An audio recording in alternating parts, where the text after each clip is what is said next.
So in this case, there was graft and corruption committed, Mr. Chairman. And I will not name the person, but yung mga company nila noon, Benpress and about 6 other companies, may utang sila sa DBP. At ang utang nila umabot to finance this pera ng tao, gagamitin nila to finance the business. Pero kanila yung kita. And yet, they were not able to pay. And it was condoned by government.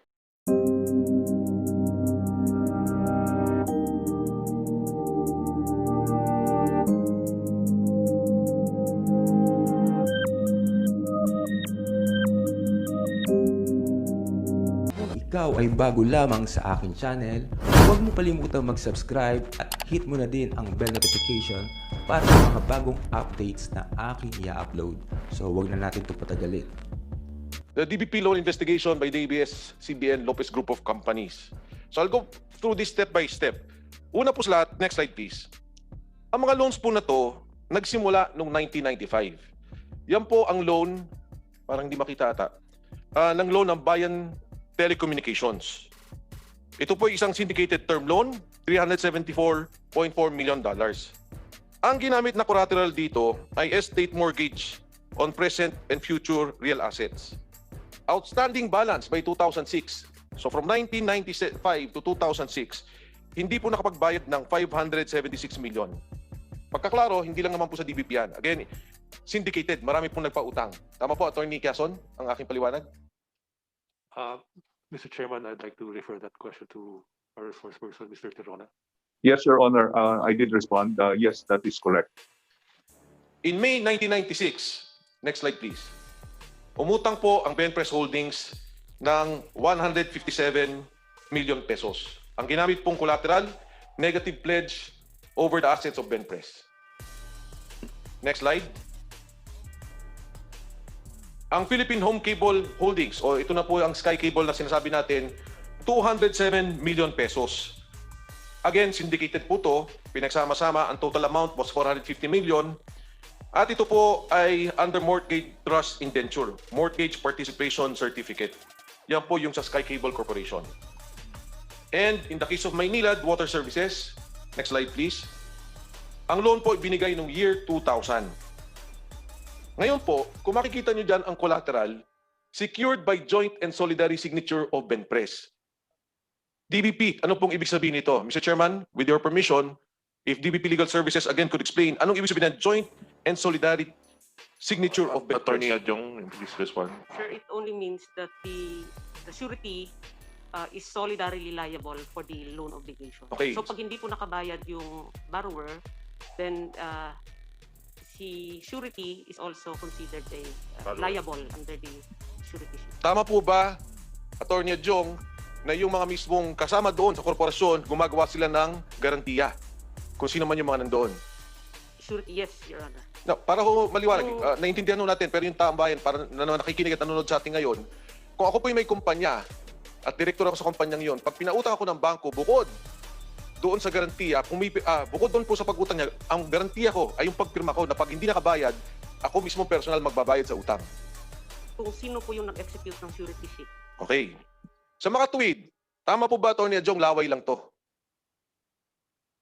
No, sir. Ano Sir, pong collateral? It means, sir, that we consider the net worth of the person or the corporation executing the surety sheet. Okay, sige. Ang sinasabi niyo po, si Congressman Marcoleta, mayaman, nasa kumpanya siya, o hindi, ginagarantiyan niya. Pero ang ibig po sabihin nito, Atty. Jong, wala siyang ibinigay na bahay, wala siyang ibinigay na lupa, wala siyang ibinigay na kahit ano, o shares niya na para ginagarantiyan niya yung loan. Katulad po tayo, pag bumili ng bahay, naka-loan yung bahay natin pag umutang tayo. Pag meron tayong kotse, sasabihin natin pautang, ito po yung kotse natin sa pawn shop. Pag ikaw may relo, may singsing, bibigay mo, paano dito ho, walang ganon. Yung Atty. Jong, huwag mo Sir, I'm maikomplika. trying to explain, sir, that yes, he is liable solidarily Yeah, I with the know. borrower. I'm asking is, So in meron other bang words, sir, collateral na pisikal?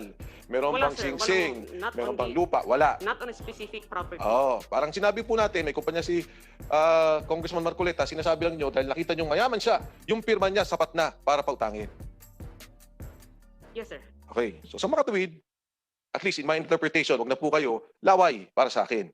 Walang ibinigay na collateral, yung kanya lang pagkatao ang ginamit Hindi naman niya. laway, face value. Face value, face value. Now, Bangko Sentral ng Pilipinas, tatanungin ko po, pwede po bang sinabi ng isang bangko, well, I guess the private banks, okay lang po yan. But for government financial institutions, na meron akong utang na darating, without collateral, pwede po sila magpautang? Bangko Sentral, Ms. Cube, magandang umaga po sa inyo. Yes, good morning, Chairman, again. In practice, banks can actually provide loans that are not secured. So loans are actually classified as secured and unsecured, sir. Yes. Ngayon po, Ms. Cube, if I may, Mr. Chair, di ba ho binibigay itong mga to for a bridge financing? Meron kang record talaga. Meron ka talagang pagbabayad. Hindi yung biglang nagkaroon na lang ng sumulpot, bibigyan ka ng 1 billion clean bridge credit facility. Because it is very hard to get a bridge facility. You have to have the track record, you have to have the net worth. In this particular case, you have to have the collateral. Is that not right, Mr. Chairman? Mr. Chair, if I may, at the end, it has to conform with the internal policies and procedures and credit granting policies and procedures of DBP. So the board and management should ensure that it conforms and complies with this criteria that they themselves have set. So in this particular case, Mr. Chair, hindi nga nakapagbayad. So you can see that there was a mistake. Nakalagay po dyan, certification of eligibility. Mismong sa inyo pong agreement, nire-require kayo na Liman. Talagang kailangan may certification of eligibility. So it's coming from DBP, it's coming from Liman, and I'm very happy that it's clear now with the Bangko Sentral. Dahil no naman, Ms. Cube, in fairness yung sinabi mo na oo. But ngayon, very firm na in-establish natin na talagang kailangan, and DBP is now agreeing to that. Yan po talaga yung kontrata nila. Ngayon, Mr. Chair, ang sinabi po, next slide. Sabi po ni President Herbosa, I just quoted a portion of his letter. In the case of non-performing loans and non-performing assets ng Lopez entities, DBP did not condone or write off its NPLs. So yan po yung sinabi niya. Okay, sinasabi niya walang write-off, walang condonation. Again, I'll ask Attorney Adjong. So wala pong write-off, walang condonation. There was none, sir. Okay. Yung pong 6 billion, di ba ho, 7 na billion kayo? So, nasa libro nyo, 7 na billion, binenta nyo, bumalik sa inyo 3 point something billion. Yung 6 na billion pong natira, ano pong treatment nyo doon? Di ba tinanggal nyo yun, inalis? Honorable Yes, please. Defensor, for accounting treatment, those 60% were booked against reserves. I mean, so the OPB, the 9.6, those are covered with reserves. So the OPB or the value less the payment is a deficit, right? Umutang ako 1.5 billion. Pagkatapos lumipat dito yung utang ko, naging 600 million na lang. So syempre, yung special purpose vehicle, gusto rin niya kumita. Kahit nasabihin mong 10% o 20%, that is only 660 million. O 720 million ang kanyang babayaran.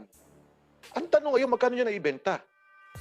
Kung yung mga utang na yun, let's say in the case of Maynilad, yung 1 billion, naibenta niya ng 3 billion, nalugi DBP, kumita pa yung nangutang. So ito lang po yung binabanggit ko, Mr. Chair. Anyway, yung akin naman hypothetical dahil wala naman po dito yung Philippine Investment 1 and 2 to clarify that. But next slide, please. Yan po ang nakalagay sa batas. Any loss that is incurred by the financial institutions as a result of the transfer of the non-performing asset shall be treated as ordinary loss. Kaya po itong BSP, COA, DBP, sinasabi nila, walang condonation, walang write-off because this is precisely the point of the Special Purpose Vehicle Act of 2002, that it will be treated as an ordinary loss. Pero again, merong violation. Number 1, yung loan na walang collateral. Number 2, yung certificate of eligibility na hindi ibinigay para yan ipasok sa SPAV. You know, Mr. Chair, during my research, and I called up the respective CEOs of Pag-ibig, of which ako po yung sekretaryo dati, Mr. Ahmad Moti. I called Mr. Felix Butos of the National Mortgage and Finance Corporation. Simple lang ho ang tanong ko. Sabi ko, noong panahon namin sa housing, hindi pwedeng magbenta ng loans under book value. Tinanong ko sila, nagagawa nyo ba yun ngayon? Ang sagot po ng dalawa, hindi. We cannot do that. Kung minsan ako nagkakaroon ng balanse ng mas mataas sa book value at mas mababa ng kaunti, but in the end, the total book value ay tinatamaan. So in this case, there was graft and corruption committed, Mr. Chairman. So guys, hanggang dito na lamang muna. See you on my next video. Thank you.